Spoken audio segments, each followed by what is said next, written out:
الحمد لله رب العالمين الصلاة والسلام على سيدنا ونبينا وحبيب قلوبنا وطبيب نفوسنا وشفيع ذنوبنا بالقاسم محمد صلوات الله الطيبين الطاهرين المعصومين المظلومين ولعنة الله على أعدائهم وظالمهم من يومنا هذا إلى يوم الدين والجنة للمتقين ونار للعاصين صلوات چھین لے اور جب چاہیے ہماری زندگیوں میں اضافہ کر دے۔ وہ بات پروردگار عالم اتنا رحمان اتنا رحیم کہ ہمارے لاکھ گناہ کرنے کے باوجود ہمارے گناہوں کو ہمارے چہروں پر آشکار نہیں کرتا اور ہماری ایک سجدہ شکر کرنے سے ہمارے چہروں کو نور سے منور کرتا ہے کہ اللہ کے ازل صاحب کن مالک ہستی میں تیرے لیے حرف جلی سوچ رہی ہوں اور 18 برس بیت گئے دشت سخن میں 18 برس بیت گئے دشت سخن میں تو کیا ہے ابھی تک میں یہی سوچ رہی ہوں اور اول سے بھی اول ہے آخر سے بھی آخر کب تک ہے کہاں تک ہے خبر کی نہ خبر ہے اور ہے اتنی تناور تیری سرحد کی فصیلیں پہنچوں تیری حد تک یہ میرا تدبیر نہیں ہے اور سوچوں نے بہت سوچ سمجھ کر یہی سوچا سوچوں نے بہت سوچ سمجھ کر یہی سوچا ادراک کی تو حد ہے تیری کوئی حد ہی نہیں ہے نام دشت بلا کو تو آتا ہے حسین صاحب بے چاہیے تم کیا کہنا اور خدا سے ملنا ہو تم نے تو کربلا جاؤ خدا سے ملنا ہو تم نے تو کربلا جاؤ خدا حسین سے ملنے اور سخی شبیر نے یہ کر لیا تھا فیصلہ شکر خدا کے دیس میں ایک منفرد توقیر اپنی ہوں اور علی کے لال نے یہ سوچ کے مقتل خریدی ہے خدا ملنے کو آئے تو میری جاگیر اپنی ہوں۔ اذان محترم، ابتدائی انسانیت سے لے کر آج تک جتنی بھی حق کی طاقتیں آئیں انہوں نے اپنی لڑائی خود شروع کی لیکن خط اللہ کو بنی۔ حضرت ابراہیم نے دربار میں جا کر نمرود کو للکارا، نمرود سے ٹکر لی۔ جب نمرودیوں نے 9 میل کے علاقے میں آگ کو روشن کروایا، جب نمرود نے 9 میل کے علاقے میں آگ کو روشن کروایا، حضرت ابراہیم کو رسیوں سے باندھ کر منجنیق میں بٹھا دیا گیا۔ لڑائی حضرت ابراہیم کی تھی، خط اللہ کو بنی۔ آگ کو گلزار بنایا اپنے خلیل کو بچایا۔ اسی طرح حضرت موسیٰ نے دربار میں جا کر فرعون کو للکارا۔ فرعون لشکر سمیت حضرت موسیٰ کے پیچھے دوڑ پڑا۔ اب ایک وقت آیا کہ حضرت موسیٰ آ کر رک گئے، آگے دریائے نیل ہے، پیچھے فرعون کا لشکر ہے۔ اب لڑائی حضرت موسیٰ کی ہے، خط اللہ کو کرنی پڑی۔ دریا میں رستہ بنایا، فرعون کو پار موسیٰ کو دریائے نیل پار کروا دیا۔ اذان محترم، لڑائی ابراہیم کی تھی، خط اللہ نے کی۔ لڑائی موسیٰ کی تھی، خط اللہ نے کی۔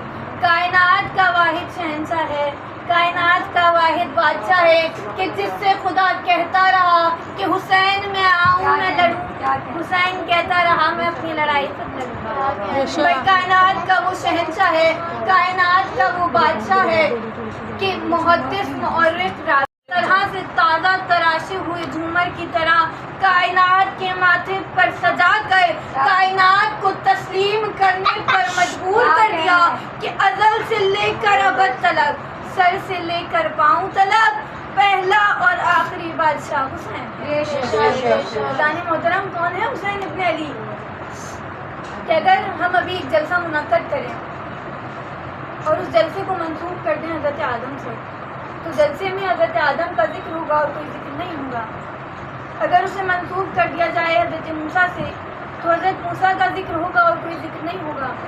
اگر اسے منسوب کر دیا جائے ہارون سے تو ہارون کا ذکر ہوگا اور کوئی ذکر نہیں ہوگا۔ میں کہوں گی کیا شان ہے اس مجلس حسین کی، کیا شان ہے حسین ابن علی کی کہ مجلس حسین کی ہے، ذکر چاہے کسی کا بھی ہو، بھائی مجلس حسین کی ذکر علی کا، مجلس حسین کی ذکر فاطمہ کا، مجلس حسین کی ذکر حسن کا، مجلس حسین کی ذکر موسیٰ کا، مجلس حسین کی ذکر عیسیٰ کا، مجلس حسین کی ذکر ہارون کا، بھائی مجلس حسین کی ذکر انبیاء کا، مجلس حسین کی ذکر اماموں کا، بھائی اسی لیے تو ہم نے اپنی مجلسوں کو حجروں سے نکال کر گلی کوچوں میں منعقد کرنا شروع کر دیا تاکہ ہم اس بات کی دلیل دے سکیں کہ اگر یہ کفر ہوتا تو حجروں میں چھپایا جاتا.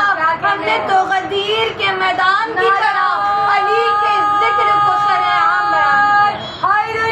یہ کفر ہوتا تو حجروں میں چھپایا جاتا. ہم نے تو غدیر کے میدان کی طرح میدانوں میں حسین کے ذکر کو منعقد کر کے اس بات کی دلیل دے دی کہ حسین جیت گیا یزید ہار گیا. بھئی اگر حسین جیت گیا اور یزید ہار گیا، ازل سے لے کر ابد تلک جتنی بھی حق کی طاقتیں آئیں حسین کو مٹانے کی کوشش کی، خود مٹتی چلی گئی لیکن حسین کو خود ختم ہوتی چلی گئی لیکن حسین کو نہ ختم ہوتا. فیضان محترم بہت عظیم ترین شخصیت ہے کہ بس افسوس کے ساتھ کہنا پڑتا ہے کہ اس زمانے نے حسین کی عظمت کو نہ سمجھا، اس زمانے نے حسین کے گھرانے کو نہ سمجھا، اس زمانے نے آل محمد کو نہ سمجھا. یہ کفر ہوتا تو حجروں میں چھپایا جاتا. ہم نے تو غدیر کے میدان کی طرح میدانوں میں حسین کے ذکر کو منعقد کر کے اس بات کی دلیل دے دی کہ حسین جیت گیا یزید ہار گیا. بھئی اگر حسین جیت گیا اور یزید ہار گیا، ازل سے لے کر ابد تلک جتنی بھی حق کی طاقتیں آئیں حسین کو مٹانے کی کوشش کی، خود مٹتی چلی گئی لیکن حسین کو خود ختم ہوتی چلی گئی لیکن حسین کو نہ ختم ہوتا. فیضان محترم بہت عظیم ترین شخصیت ہے کہ بس افسوس کے ساتھ کہنا پڑتا ہے کہ اس زمانے نے حسین کی عظمت کو نہ سمجھا، اس زمانے نے حسین کے گھرانے کو نہ سمجھا، اس زمانے نے آل محمد کو نہ سمجھا. کا روزہ ہوں، اماں کی لہر بھائی کی قبر. وطن چھوڑنا آسان نہیں ہے.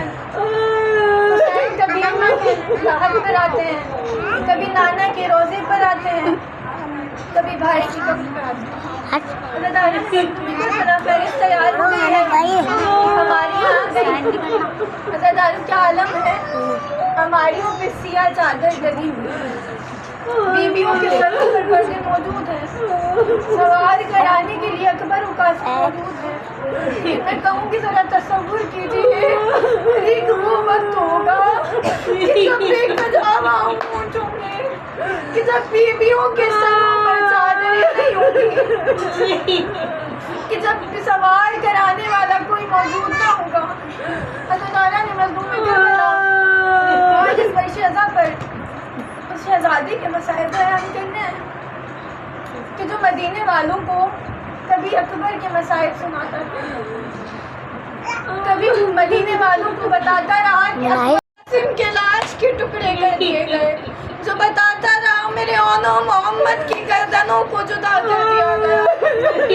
اللہ تعالیٰ نے مظلوم کربلا امام محمد آ کر خطبہ دے رہے ہیں. ایک شخص کھڑا ہوا کہتا ہے یا امام آپ کبھی اکبر سناتے ہیں کبھی اصغر سناتے ہیں، امام آپ بھی تو شام میں موجود تھے نا. ارے باکر تڑپ گئے، کہتے ہیں میرے مسائل سنو گے. ارے کہہ دی کہ جس کی کلائیوں کو اس کی زلفوں سے باندھا گیا.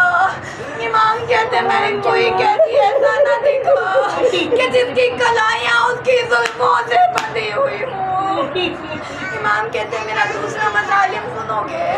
ارے امام محمد باقر کہتے ہیں جب میں شام کی گلیوں سے گزارا جا رہا تھا، ارے میرے پاؤں میں چپل نہیں تھی، ننگے پیر کانٹوں پہ سفر کرتا رہا. ارے جب میں قدم کو روکتا تھا، ارے نہیں ایک تازیانہ لگا تھا. میں اس تازیانے کے خوف سے کبھی پھوپھی اماں کی رضا میں چھپتا، کبھی بابا کے پہلو میں چھپتا. جیسی پھوپھی اماں کے قریب جاتا، ارے عباس کا سر نیزے سے زمین پر آتا، عباس کے سر سے صدا آتی ارے باکر کو منع کرو، میں نے بنائی ہے پھوپھی اماں کے قریب نہ جائیں. ارے جب ماں کے قریب جاتے ہیں. ارے ملعون تازیہ نہ لے کر عالیہ کے قریب جاتا ہے.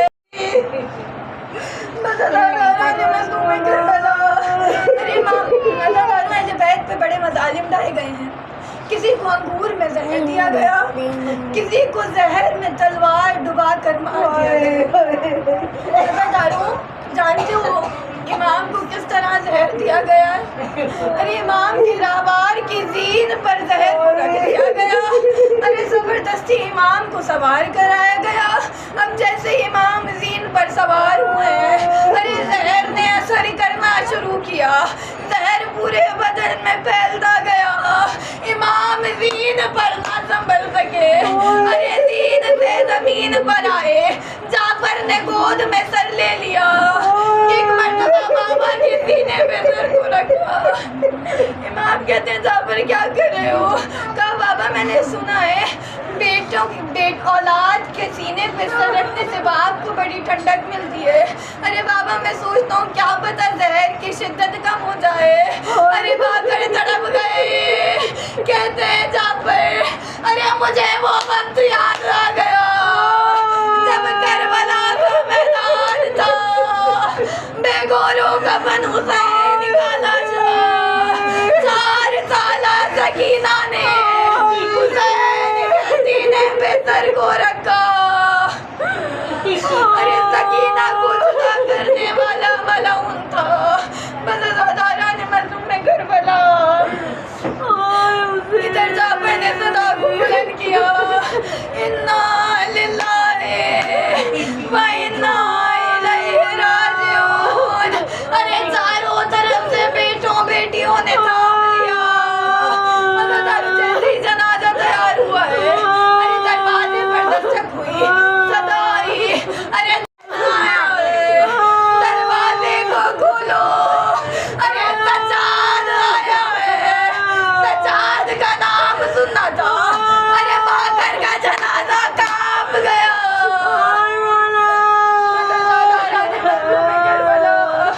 ارے آج اس فرش پر اس غریب کے مصائب بیان کرنے جو بے وطن ہو کر مارا گیا.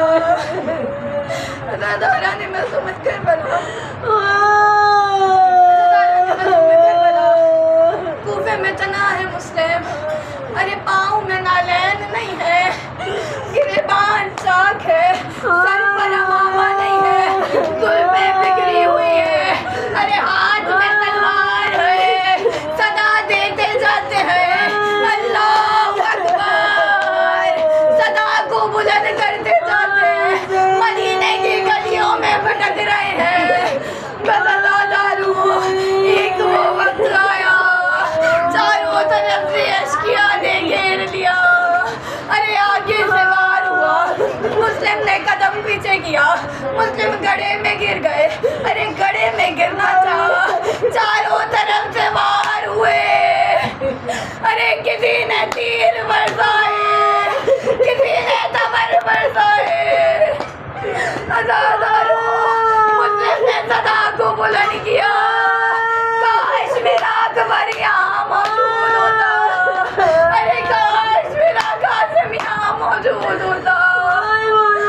بس عزادارہ نے مظلوم میں کربلا زخمی مسلم کو باہر نکالا. ارے ہاتھوں کو رسیوں سے باندھ دیا گیا, تلوار میں لے کر آئی. ایک مرتبہ امیر شام نے کہا مسلم, ارے امیر شام کو سلام کرو. مسلم نے صدا کو بلند کیا. ارے میرا سے کھڑا ہوا, مسلم کے قریب آیا, کہا سلام کیوں نہیں کرتا. مسلم نے صدا کو بلند کیا. ارے میرا امیر صرف حسین ہے. ارے صدا کو بلند کرنا تھا. امیر شام نے تماشا لگایا, ادھر مسلم کے تماشا لگاؤ, ادھر عباس دین سے زمین پر آ گئے. طرف کر کہو آقا, ارے ذرا پتا کرے مسلم سلامت ہے. ارے آقا پاس کا ذکر پڑ رہا ہے. ایک مرتبہ حسین نے دو انگلیوں کو بلند کیا, کہا عباس ارے 2 انگلیوں کے درمیان دیکھو. ارے 2 انگلیوں کے درمیان دیکھنا تھا. عباس نے کمر کو تھام لیا.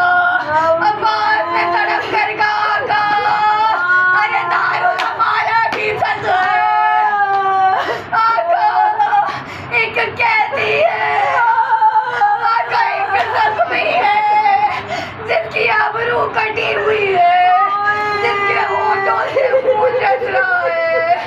پر ادادار ہوں. حسین نے کہا عباس میں جانو کون ہے. ایک مرتبہ عباس نے کہا آقا ارے یہ میرا مسلم ہے. آقا ارے آقا میں سوچتا ہوں پردیس میں کون دفن کرے گا. آقا پردیس میں لاش کون اٹھائے گا. ایک مرتبہ حسین نے کہا عباس ارے ذرا نیچے دیکھو. کیا دیکھا؟ ارے کالی چادر پہنی ہوئی بی بی ہے. ارے دامن پھیلایا ہوا ہے. رو کر کہہ رہی ہے اے مسلم آجا. ارے میری آغوش میں آجا.